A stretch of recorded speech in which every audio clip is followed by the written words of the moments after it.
Di antara lautan yang gelap dan misterius, terdapat sekelompok bajak laut yang kejam dan penuh teka-teki. Mereka adalah bajak laut Kurohige, penguasa kegelapan yang memburu harta karun dan kekuatan tanpa batas, yang mana mereka tidak ketinggalan untuk turun meriahkan keributan yang terjadi di pulau masa depan Egghead. Yoho, apa kabar nakama semuanya? Semoga nakama baik-baik saja. Sudah lama kapal ini tidak berlayar lagi menyusuri dunia One Piece yang penuh akan misteri. Kali ini kami akan bahas lebih detail mengenai bagaimana yang akan terjadi pada cerita selanjutnya berdasarkan One Piece chapter 1091. Baiklah, tanpa basa-basi lagi, langsung saja mari kita mulai. Akankah Luffy mengalahkan Kizaru dalam 1 versus 1? Pada One Piece chapter 1091, di akhir panel Oda menunjukkan dua paralel yang berkaitan langsung dengan arc Sabaody, yakni ketika Luffy mengatakan pada Kizaru bahwa kali ini kru topi jerami sudah 100 lebih kuat daripada 2 tahun yang lalu. Yang mana pernyataan ini tentunya langsung berkaitan dengan pernyataan Shaki kepada kru topi jerami bahwa Rayleigh 100 lebih kuat daripada kru topi jerami. Kemudian paralel yang kedua adalah bagaimana cara Luffy menyambut Kizaru. Di sana Luffy menggunakan gaya tendangan ke arah wajah, yang mana hal ini cukup mirip dengan pose serangan pertama Rayleigh pada saat pertama kali menyerang Kizaru. Dan meskipun saat ini Kizaru bertarung bertatap muka dengan Luffy, mungkin kita semua berpikir bahwa ini adalah waktu yang tepat untuk Luffy mempensiunkan kepala sekolah Shinchan ini. Tapi kenyataannya apakah semudah itu? Jika kita melihat track recordnya, Kizaru adalah satu-satunya admiral yang masih duduk di bangku admiral, karena Aokiji sudah hengkang dari angkatan laut, sedangkan Akainu sudah naik pangkat menjadi Grand Fleet Admiral. Dari segi masa lalu, Kizaru sendiri tidak pernah ditunjukkan mengalami kesulitan dalam menjalani atau mengalahkan musuh-musuhnya. Bahkan ia kebanyakan membuli musuhnya. Seperti pada masa lalu, dia membuli Arlong habis-habisan. Selanjutnya di Sabaody, ia memporak-porandakan para supernova, memporak-porandakan kelompok kru topi jerami. Hampir semua bajak laut yang ada di sana di-recall tas-tas oleh Kizaru di depan muka mereka. Di perang Marineford juga, dirinya tidak begitu kesulitan dalam bertarung melawan Marco ataupun kru Shirohige yang lain. Kekuatan logianya yakni cahaya betul-betul memberinya keuntungan yang besar. Jika tidak diberi serangan berkecepatan yang lebih tinggi dari kecepatan cahayanya, kami rasa cukup mustahil untuk melukai Kizaru, dikarenakan dia bisa menghindar dengan begitu cepat. Dan daya serangan yang dihasilkan juga karena berkecepatan cahaya betul-betul memberikan dampak serangan yang gila-gilaan. Bukan hanya single target, tapi dampak serangannya adalah area. Bukti bahwa teknologi buatan Vegapunk yakni Pacifista menggunakan kemampuan Kizaru adalah bukti yang cukup kuat untuk mengatakan bahwa buah setan milik Kizaru ini memang sangat cocok untuk bertempur di medan perang. Bisa dibilang di Pulau Egghead, pulau di mana teknologi sudah berkembang sangat jauh ini, kelompok kru topi jerami sedang berhadapan dengan seseorang yang justru menjadi bahan utama penelitian Vegapunk dalam menggunakan kekuatannya untuk teknologi yang berkaitan dengan senjata perang. Ingat, Pacifista dengan beam laser dari Kizaru ini pernah memporak-porandakan bajak laut Shirohige, bajak laut sekelas Yonko yang cukup ditakuti di seluruh lautan. Jadi pertanyaannya lagi, akankah Luffy mengalahkan Kizaru dalam pertempuran 1 versus 1? Menurut kami hal itu tidak akan terjadi. Dalam arc Egghead ini, misi utama mereka adalah kabur dari tempat itu dengan membawa Dr. Vegapunk dengan selamat. Tentunya dengan Bonnie juga sekalian. Apabila pertarungan 1 versus 1 antara Luffy diteruskan hingga salah satunya ada yang tumbang, itu betul-betul memakan waktu. Mengingat, Luffy saat ini adalah seorang Yonko, dan Kizaru juga ada di titik Admiral. Keduanya memiliki kemampuan yang sama-sama mumpuni. Keduanya memiliki pertahanan yang sama-sama cukup kuat. Kizaru juga tidak bisa lama-lama bertarung melawan Luffy karena ia harus mengincar kepala Vegapunk. Ya, meskipun Kizaru lama-lama bertarung bersama Luffy juga sudah pilihan yang tepat. Karena apabila Luffy dikalahkan, tentunya kesempatan untuk mendapatkan kepala Vegapunk juga menjadi semakin besar. Namun, masalah dalam pertempuran di pulau ini ternyata tidak hanya sesederhana itu.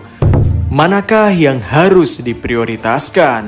Bagi siapapun yang datang ke Pulau Egghead, tentunya memiliki banyak sekali kesempatan yang bagus untuk mendapatkan persenjataan pemusnah berteknologi tinggi yang ada di sana. Sehingga ini akan sangat menguntungkan siapapun yang menang. Tentu saja kita sudah diperlihatkan pada beberapa chapter sebelumnya bahwa yang datang ke pulau ini bukan hanya angkatan laut, melainkan bajak laut Kurohige juga. Kita belum diberitahu siapa saja yang datang ke pulau ini. Namun jika melihat Kurohige sudah datang ke suatu tempat, tentunya mereka tidak akan datang tanpa persiapan. Kru bajak laut Kurohige bukanlah bajak laut yang senang bunuh diri. Mereka mempersiapkan dengan matang apa yang harus dilakukan dan langkah apa yang paling terbaik untuk menyerang. Pun terjadi sesuatu yang paling buruk pun, bajak laut Kurohige selalu bisa melihat peluang itu untuk menjadikan hal itu sebagai keuntungan. Sebagaimana Barjas pada aktris Rosa sudah terluka parah, namun dalam kondisinya itu ia berhasil menemukan sebuah peluang.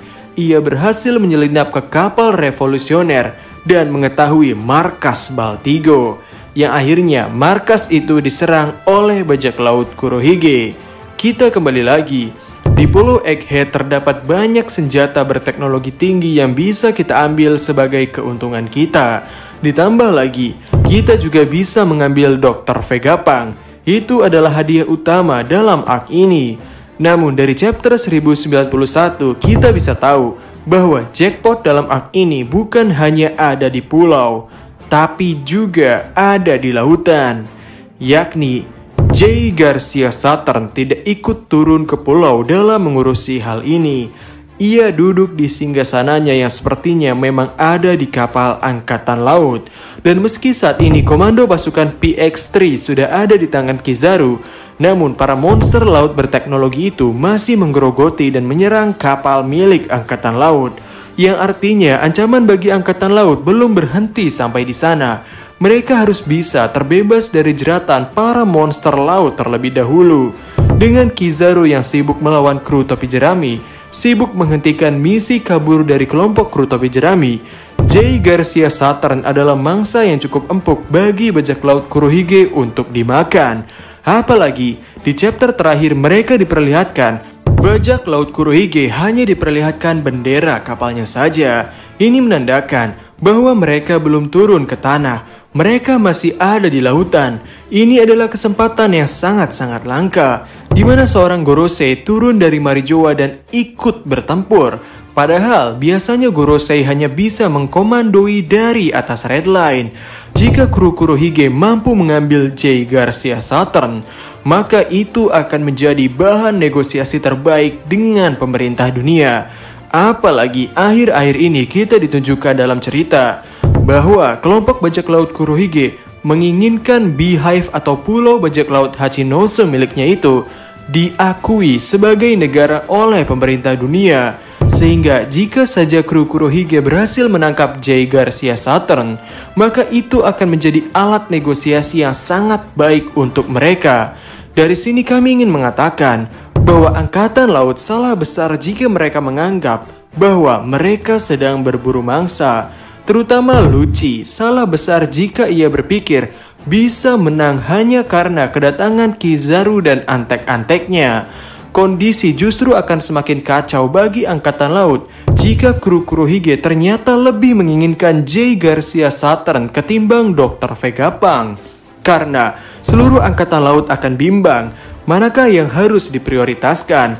Apakah Dr. Vegapunk atau Jay Garcia Saturn?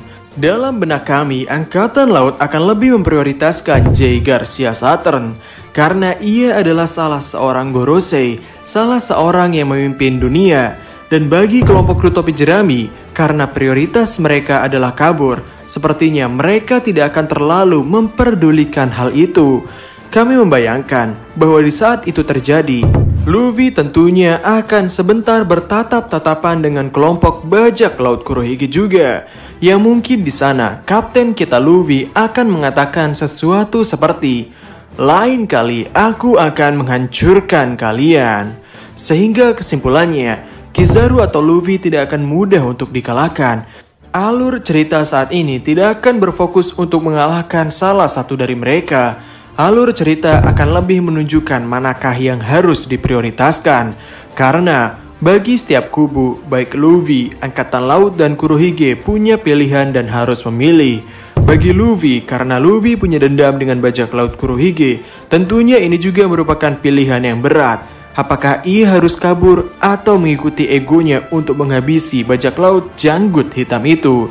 Bagi Angkatan Laut, kehilangan Vegapunk atau kehilangan Jay Garcia Saturn sudah pasti menjadi pilihan yang sangat-sangat berat. Dan bagi Kurohige, dia berada di pihak paling diuntungkan. Entah mereka berhasil mendapatkan Vegapunk atau Jay Garcia Saturn, mereka sama-sama untung. Belum lagi, karena Kurohige sedang berburu buah setan, kehadiran Kizaru dengan buah setan Logia cahayanya, dan mungkin Jay Garcia Saturn yang juga memakan buah setan yang sepertinya spesial, membuat posisi Kurohige lebih diuntungkan jika berhasil menumbangkan mereka berdua. Sehingga, itu saja video untuk hari ini. Bagaimana menurut nakama semuanya?